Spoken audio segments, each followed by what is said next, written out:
Hi, this is a bonus Q&A episode. I try to go live every Thursday on the School for the Dogs Instagram account. If you would like to be alerted when I'm going to go live, or if you'd like to answer a question in advance, go to schoolforthedogs.com/Q&A. Thanks for being here.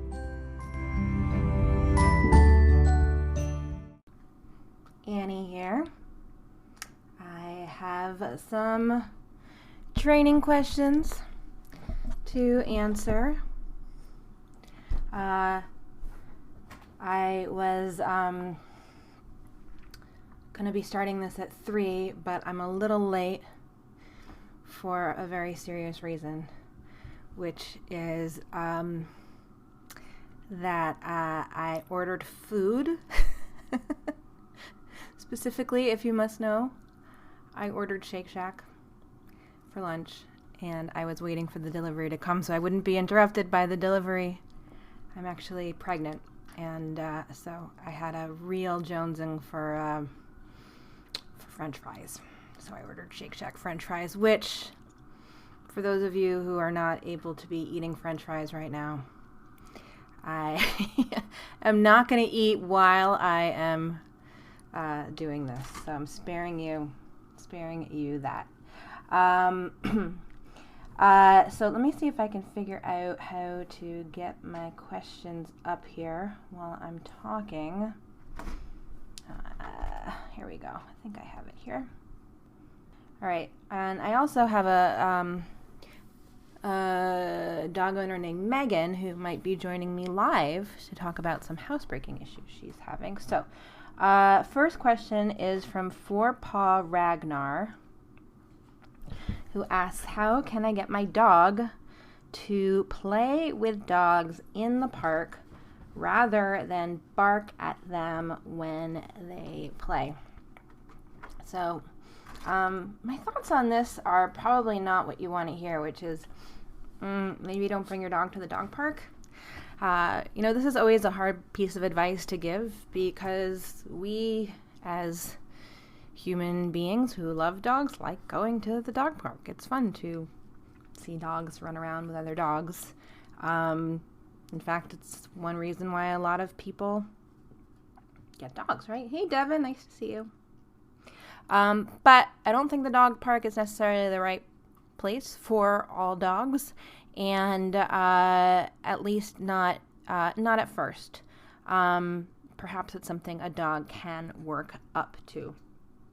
So if your dog is in the habit of barking at other dogs incessantly at the dog park, I would suggest trying to focus on having like one-on-one play dates for your dog, whether that's in a fenced-in outdoor space or in one of your homes.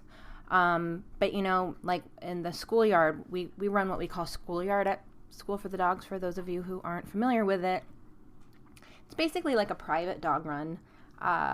We limit it to 4 dogs. I think during COVID, it's up to 6 dogs. I'm sorry, during non-COVID times, it's 6 dogs, but right now with COVID, it's 4 dogs. And we do it that way because we can kind of curate who's playing with whom. And I suggest, if you don't have access to School for the Dogs or a similar situation, to try and kind of curate your own appropriate play situation for your dog, because dogs do tend to play best one-on-one. I'm guessing your dog is just a little overwhelmed at the dog park and may do better in a less chaotic situation, and then perhaps might be able to eventually go back to the dog park. If the dog park really feels like the only option, try going to the dog park with a friend, and sort of corner your dog and your dog's friend into one area of the dog park and see if you can help them focus on each other. Another tip is to make sure you're playing with your dog at the dog park. Sometimes we think about going to the dog park like it's we're going to sit on the perimeter and the dogs are going to be in the middle, like gladiators in the Coliseum. We're just going to watch as spectators. But I encourage you to think about the dog park as a place where you're going to hang out with your dog, where you're going to be playing with your dog. It's just a place where your dog can be can be off leash. Okay, hope that's a little bit helpful. I have a couple other questions that people wrote in, but I invited Megan to talk. Megan sent me a question. It was kind of long and it sounded like there might be updates since she wrote it to me, so I decided I'd rather talk live than try and communicate this in a more one-sided way. So let's see if this works. Megan, let's see. Trying to let you in here. Megan, I'm clicking, trying to request. Oop, hold on. Sorry for my, there we go. I just requested you back. Let's see if this works. Hi. Hi, Megan. Hi. Nice to meet you. Yes, nice to meet you too. So tell me what's going on with your dog. I know you wrote it out, but why don't you start from the beginning, because it sounded like a situation that might be progressing with time. Yes, so we're probably on week 8 or 9. Time kind of quickly. We adopted a golden retriever who is 4 or 5 years old. Came from a really loving family. They just had the best for them was to surrender him to a rescue just because of their life circumstances. And what kind of dog is he? A golden retriever. Mm-hmm. He's a big guy. He's about 80 pounds. So, and we seem to have. He doesn't seem to want to go to the bathroom. He can hold his pee for, I kid you not, close to 20 hours if he chooses to, and it's not medical related because we've been to the vet a few times now, concerned that it was something else was going on, and they said he checks out just fine. He just seems to it's like he has to go, but he doesn't want to go, like whether it's he can't find the spot or he gets distracted. And so we can spend all morning, we can spend our whole day trying to get him to go out. Now, do you live in like a city? Do you have a yard? What's your setup? We are upstate, so we have a nice big yard for him. Plenty of grass, bushes, whatever he would want to choose. But he has spots he seems to go to that he prefers, but he might, smell and do several passes, and you might think he's gonna go, and then he just nope. And this is when you're taking him out for a regular walk, and when you let him loose in your yard? In both situations, is it the same? So we're trying to not rely on the walk for him to go out. We've done that before with dogs, and it makes it hard if we go away and someone needs to come and watch them. Sure. Or take them out, because we have to take them to a rail trail, so you have to get in the car and drive them to go take a walk. So we're trying to get him to learn to go in the yard, and it's not a fenced yard, so we think he would run if we let him off. So his previous house, we know he had a fenced yard, so we're assuming he had control. They just let him outside, and he could go as he wanted, and they would just let him back in whenever he probably came back to the door. Mm-hmm. So we're out walking him on a leash to take him out. I don't know if he likes that, but so when you have walked him on a leash, does that make any difference? No. So you've tried walking him on a leash outside. Have you tried walking him on a leash in your yard? Yeah. I mean, yeah. Does he go in the house at all? Nope. No? He has a bladder of steel. Wow. I have to be honest, I haven't really encountered this specific issue before, and my gut tells me there's something going on with his bladder that maybe hasn't been diagnosed yet. Although, I mean, behavior-wise, do you have the feeling that he's in pain at all? Does he seem generally like a happy dog? He's generally a happy dog. It just seems like I have to go out, and he has a moan that he lets us know, we're using a command word. We started to train him to know the command, like go out is his cue. So he's learned that, and he gets excited to go to the door. And the times when he does go, we reward him for it, and he's very happy. He knows he's like done what he's supposed to do. It's just all the times in between where, and maybe it's time. I don't, maybe it's continued reinforcement with those cue words. But he's not having accidents inside. Nope. All right. Well, I mean, it seems like it might be less of a problem and more of a kind of curiosity. You have a dog who really maybe only needs to go out once a day. Again, I mean, is his bladder normal? Is he okay? If you're not seeing any clear signs that he's in pain, then maybe he's not. Maybe he just really does have like an extra big bladder. And I mean, it's possible one reason that we try and avoid punishing dogs for making mistakes like peeing and pooping inside and then yelling at them is because they can get scared about peeing or pooping in front of us at all, or peeing or pooping at all. Like the behavior itself can become like like, gosh, am I going to get punished every time I do this kind of thing? So, I mean, it's possible that he associates peeing and pooping with being punished in some way. It's possible he associates being, doing it in front of you in some way. Like maybe he would prefer to do it in private. I mean, that's why I was asking if you do it on leash, because I would suggest, trying everything, but he might actually prefer doing it when you're not, looking. But yeah, I would definitely check it out with your vet. I would experiment with different kinds of foods. What are you feeding him normally? Oh, he's been transitioning. I'm not in charge of the food, so I can't readily answer to that. He's been transitioning with the help of the vet. He was just on a Purina food when we got him, so we've been working with the vet to do that. The gradual transition to what? I don't take care of the foods. Is it are you transitioning to a wet food or a dry food? What's the dry food? Dry food. Dry. I would definitely suggest, while you're experimenting, switching to like a more fresh food, like a more whole food diet, just as it'll probably run through his body in a cleaner way, and what we eat certainly affects what we put out.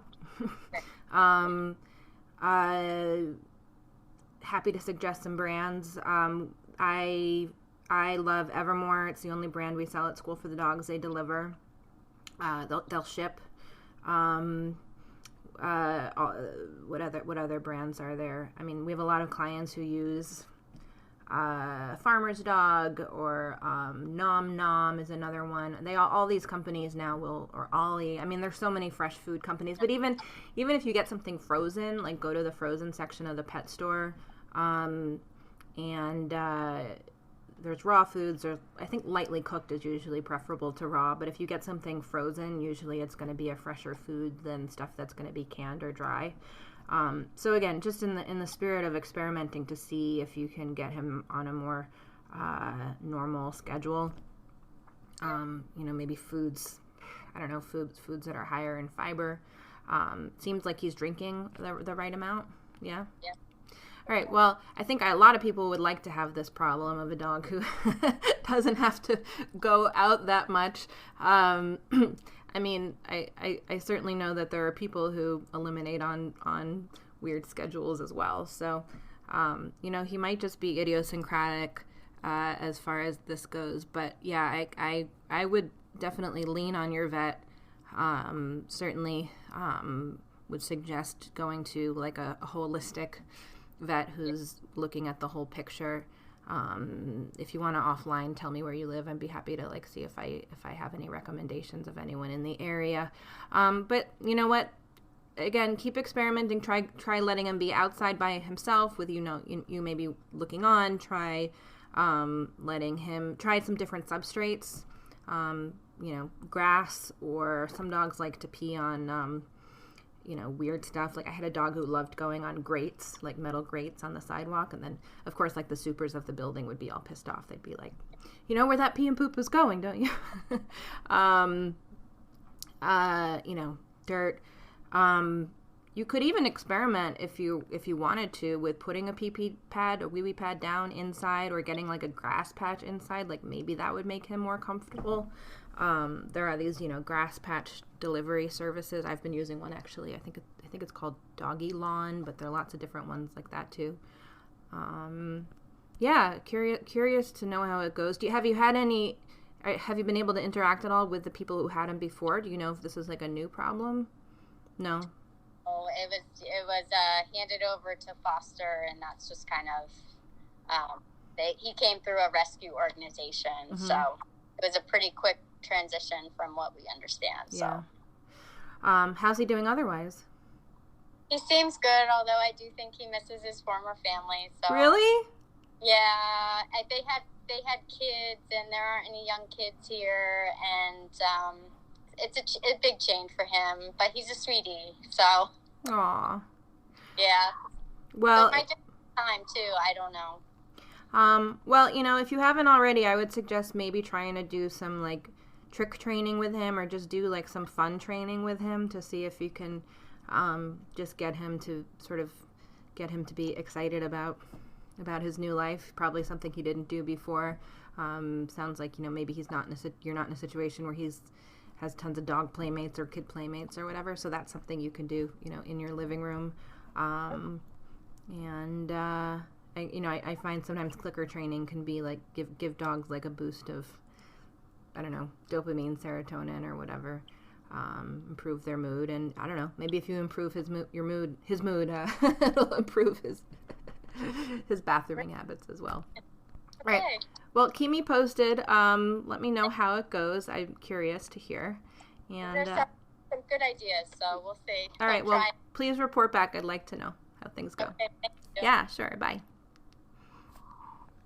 All right. Interesting question. All right. Have a couple other questions here. Another golden owner. This is Lindsay, who is at Golden Madison Avenue, who has her dog Madison, a student of ours, says tips to stop counter surfing. Well, I think it's a really good idea in the kitchen to have, if you have a dog who's a counter surfer, to have like a designated spot where your dog can hang out. I call it a sticky mat. Sometimes we use yoga mats a lot for this purpose at school for the dogs. But it could be a towel or whatever. Something where your dog can learn, when I'm on this spot, I get really good things. It's as easy as putting that spot on the ground, ideally away from the counter, and then every 20 seconds or so, go put a treat on that spot. Even if your dog isn't on the spot, if you just start putting treats regularly on that spot, your dog's gonna get the idea pretty quickly. I love using Treat and Train for this kind of thing. Remote controlled treat dispenser that can work at pretty great distances.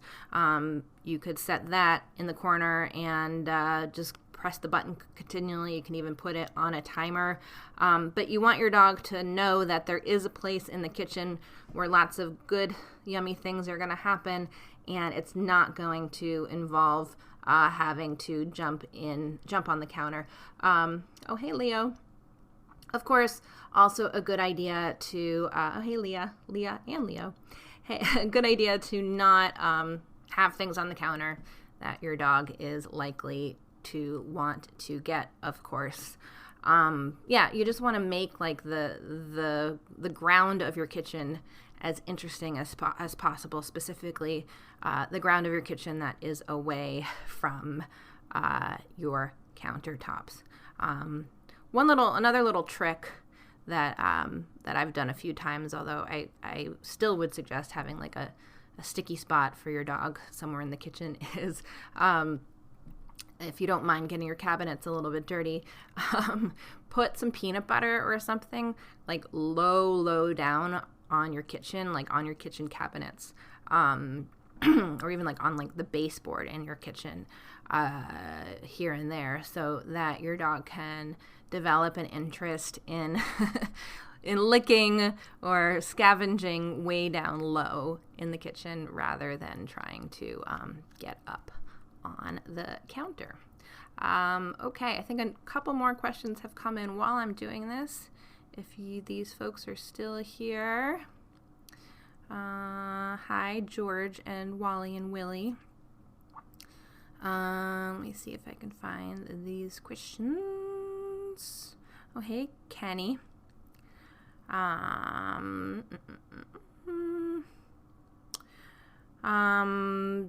Joe's _pet_home care says, I had a head-on car collision with my dog in the back of the car. Yipes. He used to run and jump in the back, but now tiptoes down to the car, licking his lips. Oh, he shivers once in the car. Well, first of all, get a seatbelt on that dog ASAP. We sell one in our online store by Roughwear. It's called the Load Up Harness. I think it's really important that dogs wear seatbelts in cars for this kind of reason. God forbid you have a car crash. If you're not going to put a full-on seatbelt harness for your dog, you can at least buckle them in. They make little straps that like leashes that will plug into the seatbelt lock in a car. And start trying to put your dog in the car when you're not going anywhere. Feed meals in the car. Practice, going into the car, eating some treats, getting out of the car. But try spending some good time with your dog in the car. That's not when the car is moving. Totally understandable that he's a little fearful about the car at this point. It wouldn't be surprising if you're fearful about the car at this point. But when you think about it, you've had many, many, many, many hours in the car without incident. And in his life now, the incident that you had is like a much bigger percentage, a big percentage of his car experience. So you want to try and like temper that with lots of experiences of the car not moving, the car just being a place for eating treats, eating a full meal. He doesn't have to sit, he doesn't have to do anything, no like specific things in the beginning that I would even ask him to do in the car. Just have him go in and with the car not moving and have good times. Gun Jan for you says, my little pug has major separation issues when I go to the office, probably because I spent a lot of time with him during lockdown, but now that I go to work, it's difficult. So many separation issues that people are having right now, certainly a much bigger topic. Gun Jan, if you have not already checked out my podcast, I have a couple episodes specifically about separation. You can find it at School for the Dogs podcast. If you look it up on iTunes or wherever, the short the short Q&A answer to separation issues is to go slow. Of course, this might be hard if you have to really leave all day for the office right now, but I would try and work him up to being fully alone by seeing if you can find maybe a babysitter, someone to hang out with him, especially with so many people working from home right now and students being home. Might actually be easier than ever before to find a neighbor or someone who, you can say like, hey, will you hang out in my apartment, pay you $30 or whatever to hang out with my dog for the day. You don't even have to take him out. I just want him to not be alone. I'm a big fan of what I call dog share in this way, right? Like sharing your dog's love and care with other people. Maybe if your dog has a friend that he likes, that person would take the dog in so, he could be with his friend while you're at work. But I don't think you need to necessarily bring him to a daycare. I would investigate friends and neighbors and see if someone will just hang out with him. And then practice letting him be alone for amounts of time that he can handle. So that might be 10 seconds. That might be 3 hours. I don't know. But figure out kind of a baseline and then work under whatever that threshold is. So if you find, he's really fine for 10 minutes, but 15 minutes he starts to get anxious, start leaving him alone for, for 9 minutes. Always set him up for success. Also make sure always, to keep your comings and goings pretty low key. You want him to just feel like mom comes, mom goes, mom comes, mom goes. It's not a big deal.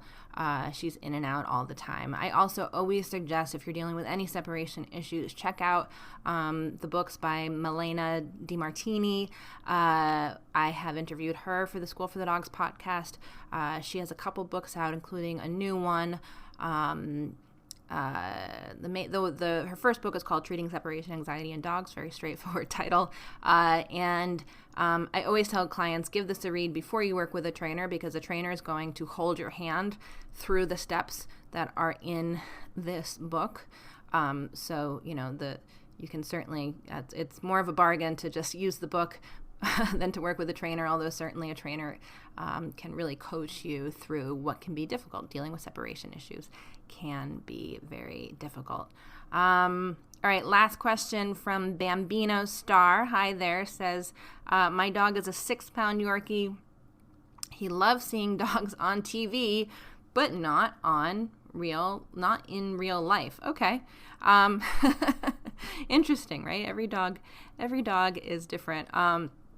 If he likes seeing dogs on TV, then I would certainly let him see dogs on TV as much as possible.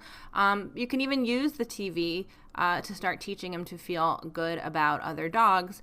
Click and treat for him just looking at the dogs on the TV, and then you're kind of going to mimic the same thing outside. Now, the tricky thing with dogs who don't like seeing other dogs outside is you're probably going to want to work on it in like choreographed situations, just going out on the city street and trying to counter condition your dog is what we call it, counter condition your dog to help your dog change your dog's feelings about seeing other dogs on the street. Well, you don't know when another dog is going to turn the corner. It can be pretty difficult to maneuver training in that way. But what you can do is set up a situation with another dog where another dog is at, maybe 30 feet away. Work at a parking lot if you need to. And I want you to reward your dog for looking at that other dog at that great distance, at a distance that your dog can handle. So, when your dog is not freaking out, stressing out, if your dog is freaking out, stressing out, go farther away. And that reward could be food. That reward could be running further away from the other dog. Sometimes getting to put more distance between your dog and the other dog is what's actually going to be more rewarding for your dog. So there are lots of protocol for this. Again, I'm giving like the very condensed Q&A answer to this question. Definitely something I would suggest working with a trainer on. I think a trainer can really help set up protocol that will help your dog learn to feel better about other dogs. But not unlike with the separation issue, start at a place that your dog can handle and work from there. And then when you are outside, if there is a dog coming at you and you can't you can't sort of get to your dog fast enough, do what you need to do to get your dog's attention. That might mean standing in front of your dog. It might mean teaching your dog to change sides very quickly, changing directions. If you have a small dog, like a Yorkie, which I think is what you said you have, you could even just pick the dog up. I like picking a dog up like with giving some peanut butter or something at the same time to condition the dog to feel good about being picked up. But, do what you need to do to get the behavior to stop with as sort of little fanfare as possible. It's not about punishing the behavior as much as it's about getting the behavior to stop and sort of helping your dog chill out as quickly as possible, because the more excited your dog gets, the more excited your dog is, the longer it's going to take for like all those like excited brain chemicals to go away. All right, thank you for being here. Hope this has been helpful. I'm going to try and do this again next week. If you would like to submit a question in advance, I may see if you would like to go live like we did with Megan today. You can submit a question and sign up to be notified when I'm going to go live at schoolforthedogs.com/Q&A. All right, thanks a lot. Bye.